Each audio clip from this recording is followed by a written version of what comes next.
Okay, so this is Basil Kalani with N2V. We're delighted to have Sam Zaid and his brother Tariq Zaid, a very bright Canadian entrepreneurs with an Arabic origin and the founders of Getaround. I'd like to start by giving a little bit of information about what's Getaround and also the award that you guys won. So Getaround is a car rental marketplace where you can rent a car by the day, by the hour, or the week through a smartphone app. Getaround's all-inclusive package, which includes insurance, 24-hour road assistance, a Getaround car kit, iPhone app, and a web app, and that makes it very convenient for people to car share anywhere. You guys won the TechCrunch Disrupt Award, which is quite huge. The TechCrunch Disrupt, in my opinion, is the largest of its own for startups to pitch their offering. And I believe there was about 32 startups that pitched their companies, and it was done over the course of 3 days. That's huge. So first off, I want to congratulate you guys on winning this award. Yeah, thanks a lot. I mean, it was definitely fierce competition, so it was a great feeling to win in the end. So let me dive in straight to the questions. I don't want to take so much of your time. I know you guys are quite busy right now. So the first question is, how did the idea of Getaround come about? It actually came about originally we were spending some time at Singularity University, which is a school very much focused on accelerating technologies and looking into the future. And we were very much looking at the future of transportation and the autonomous vehicle and how that would change everything we know about cars. And then from there we sort of started looking back. We started stepping back to what would be the steps along the way to autonomous vehicles. And, it really came clear to us that owning a car is a bit of an antiquated concept. And that's how we sort of stumbled upon the idea of Getaround. Fantastic. And how long have you guys been working on, before the pitch, how long did it take you guys to, evolve the whole thing? Yeah, quite a while. We started in late 2009. That's awesome. Yeah, you guys, I was blown away with the smartphone app, and you guys had the car in the back, and you had that thing turned on, so that was awesome. Yeah, it was fun. Yeah. And you guys, how many offices do you have right now? We just have one main office, which is our office in San Francisco. But we have a few sort of remote satellite offices in different parts of North America where one or two people work. That's awesome. Yeah, for example, up in Ottawa, where the mobile stuff is being done. Well, that's awesome. I could see the big smile on your face, so that I'm sure that's because I'm having a great time there. Yeah, no, it's a lot of fun. Okay, so I guess Getaround's not the first business for you guys, and probably not the last. Tell me a little bit about the adventures you guys had, starting with Plan 9 Solutions, if I'm not mistaken. Yeah, that goes way, way back. That was basically just like a high-end computer reseller, selling. Take computer systems and build them yourselves. Is sort of back in the heyday of, the beige box PC. Very much in the, I think at that point Apple was non-existent almost. So for my end, that was one. And then, I went on after that to start another company called Option, which was more in the enterprise software consulting space. And then Gazaro, which was in the consumer web, retail pricing intelligence space. I think that's it for me. How about you, Tariq? Well, I basically joined Sam in his venture at Option when I was in university, just to get some experience and get out there in the world and start to really work as an entrepreneur. After that, I did a small time at IBM where I did an internship called Extreme Blue, which basically teaches students about entrepreneurship by pretty much immersing them in a role of product development engineer and business marketing type roles to create a new product for IBM in a period of 4 months. So very they teach you a lot about a lot of the principles that go into entrepreneurship. After that, I started a company with a couple co-founders called Select Star Studios, and we do pretty much high-end mobile development for iOS, Android, BlackBerry. So it's a lot of enterprise mobile applications as well as consumer products such as the Getaround iPhone app. That's awesome. And that's still existing. You're still running that. Yeah, that's correct. That's actually what I do full-time right now. I'm the CEO at Select Start. Fantastic. So Sam, you were awarded the Ernst & Young's 2009 Young Entrepreneurs Award, which is, again, that's also huge at the age of 31. What pointers do you give to college students at an early stage to pursue their entrepreneurial dream?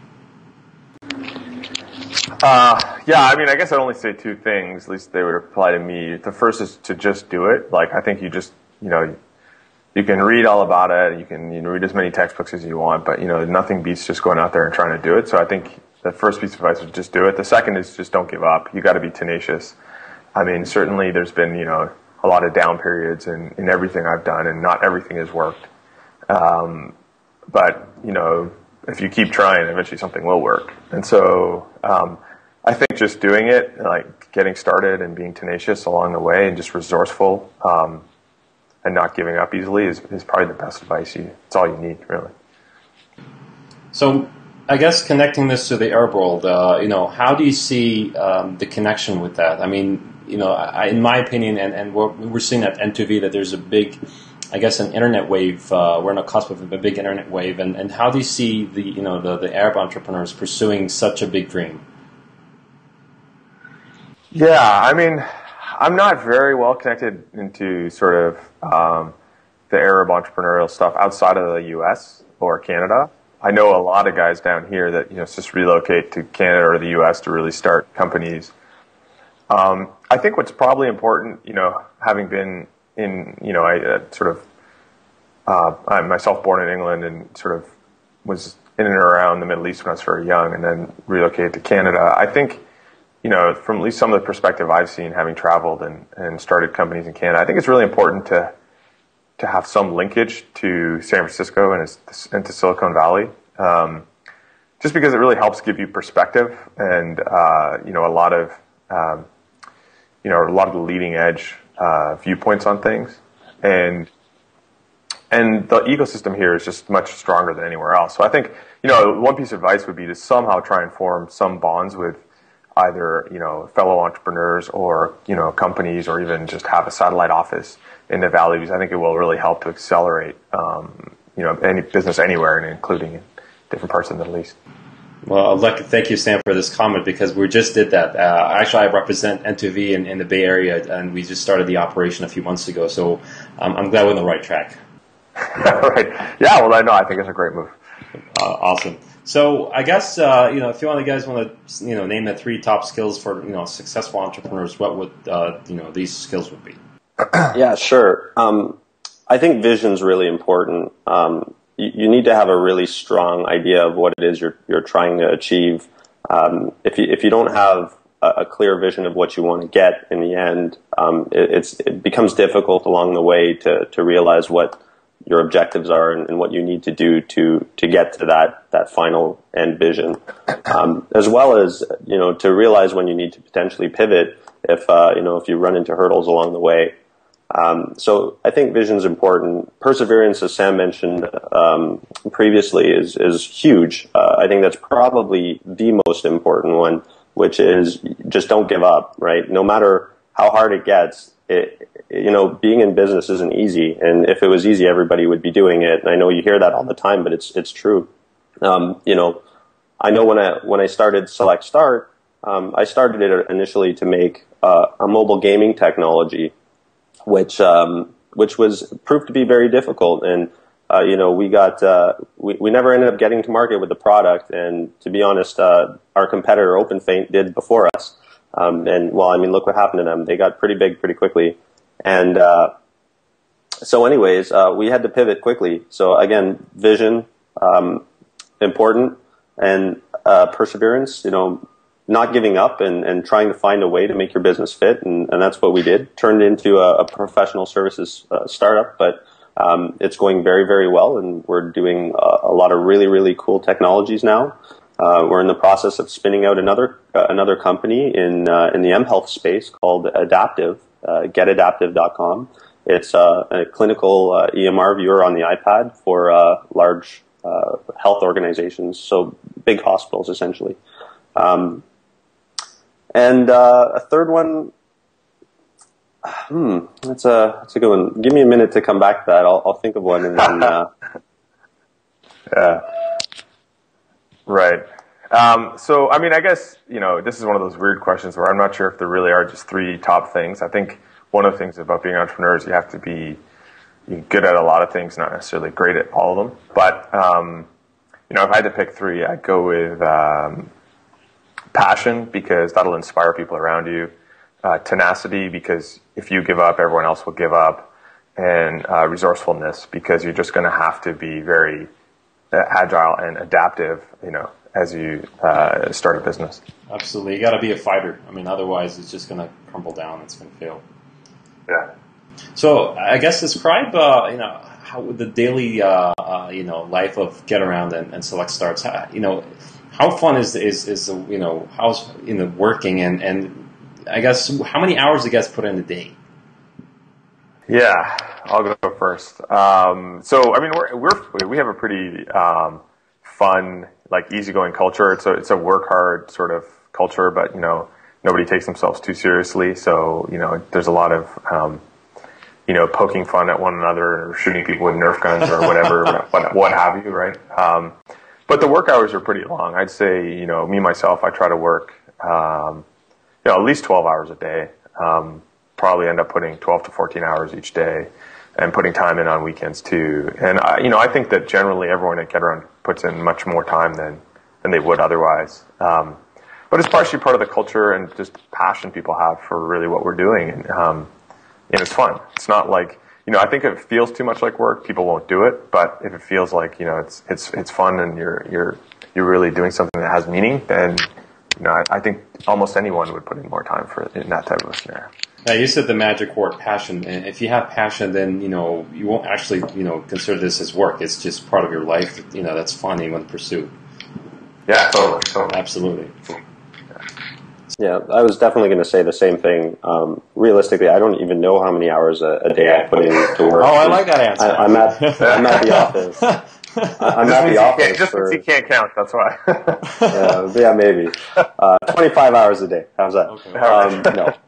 Realistically, I'm at the office, during standard working hours, but outside of those hours, I'm answering emails. I'm reading up about new technologies, or really cool products that are coming to market, or just out, at a social networking event and meeting new people that are doing different things. And so to me, I don't really think that it ever really stops. When you're really passionate about what you're doing, it's always on your mind. How do you guys go about the funding and raising funds? As far as pitching, I mean, I think there's lots of good resources for how to pitch. I really like David Rose's, sort of how to pitch a VC TED Talk that he gave. I think it's a really good one. It's a good model for a lot of entrepreneurs, sort of short to the point, touches on the core concepts that investors are going to look for. And so that's sort of my reference framework for pitching an investor. That's quite helpful. Can you tell me, both Tariq and Sam, like a moment that you feel that was the most satisfying moment in the lifetime of the business up to this point? Apart from the award, because I know that's quite huge. Yeah, I was going to say that's an easier one. I think that if it's not that one, then it's probably when we got our first rental for Getaround. It was sort of like, before that everything was very theoretical. It was sort of like, are people even going to do this? Is it just some crazy idea? Right. And then, when people actually start doing it, you're like, wow, what I sort of drew on a whiteboard, whatever number, 12 months ago is actually sort of becoming real now. And I think that's a great feeling when something you do becomes tangible and when people actually pay you for it. It's just a great indication. And so for me, that's always, in every business, a great feeling, sort of that first sale, so to speak. Absolutely. How about you, Tariq? So specifically to Getaround, it would be when the first time I saw the car actually get unlocked with the iPhone. That was pretty interesting. Really cool, and definitely started to really make you feel like this can really work, and you can really eliminate key exchange and make it hassle-free to rent someone else's car. On the Select Start side of things, it would be the pilot that we did at the Ottawa Hospital, where we put iPads into physicians' hands and got rid of clipboards, where they would normally be using those to diagnose patients with printed patient records, and made everything just completely digital. and integrated into their EMR. So, seeing physicians that were happy to pick up this technology and felt like it was really improving their ability to heal people was pretty revolutionizing for me. Before we close, I wanted to ask you guys about, what are the big plans? In terms of strategies, do you guys have plans to, go beyond the North American market? And again, I want to plug in the Middle East as much as I could, but I understand that you guys not too, plugged in with that market. But, what sort of plans do you guys have for the future for both businesses? Yeah, that's always a good question. So definitely have aspirations beyond sort of U.S. borders and North American borders. Where we go from there, I don't think we've really determined yet. We're certainly interested in everywhere through Europe, Middle East, out to the Far East. And we really feel that, in a lot of areas, Getaround really can work and can help people. I know I've seen how many cars exist in Cairo, for example, and, how people drive down there. So, it certainly would be good to take a few cars off the road in that type of an environment. And if we could help people sort of save money and share cars in a way that made sense, then we'd totally be for it. A bit of an interesting market in a lot of ways. It's insane out there. Yeah. So, how about Select Start Studios, Tariq?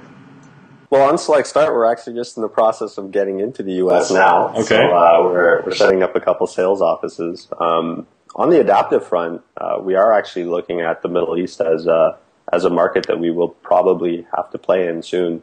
Healthcare down there there's a lot of countries that are really starting to invest money in infrastructure. So it's an opportunity for us that if we can convince them of the benefit that mobile brings to the institution, then we can definitely make a play down there. So thank you guys for your time. We really appreciate it, and we hope to see you guys soon with more success stories from both sides, and look forward to seeing you in Bay Area soon. Yeah, for sure. Great. Thanks so much. It's great. Thank you. You guys have a great day. Thank you. Bye-bye. Cheers. You too. Cheers.